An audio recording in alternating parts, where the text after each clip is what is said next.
मुंबई महानगरपालिकेत सुरू असलेल्या उधळपट्टीचा नवीन प्रकार आता समोर आला।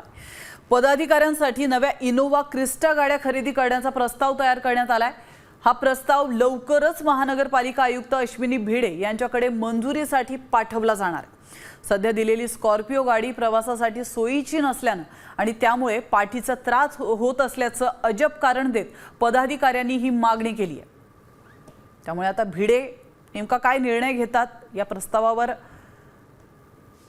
काय निर्णय घेतात हे पाहणं आता महत्त्वाचं असणार आहे।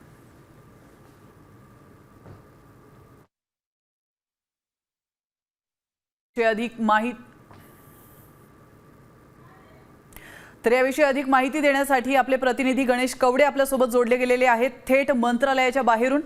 गणेश, आपण पाहतोय आता बीएमसी मध्ये पुन्हा एकदा उधळपट्टी केली जाते, नेमकं काय घडतंय?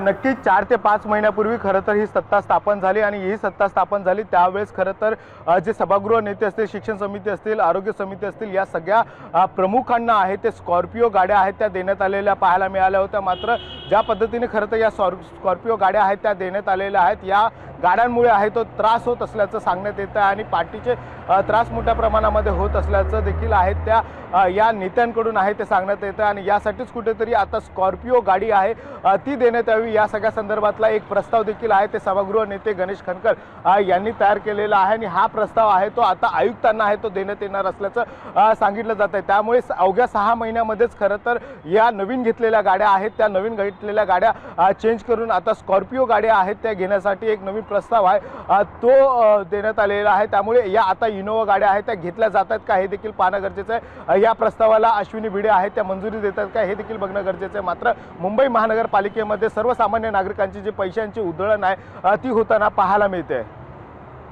बरोबर गणेश, धन्यवाद तुम्ही दिलेल्या महत्त्वपूर्ण माहितीबद्दल। मुंबई पालिकेमध्ये महागड्या गाड्यांची उधळपट्टी होते, पैशांची उधळपट्टी होते, सामान्य जनतेचा हा पैसा आहे हे मात्र बीएमसीने विसरून चालणार नाही।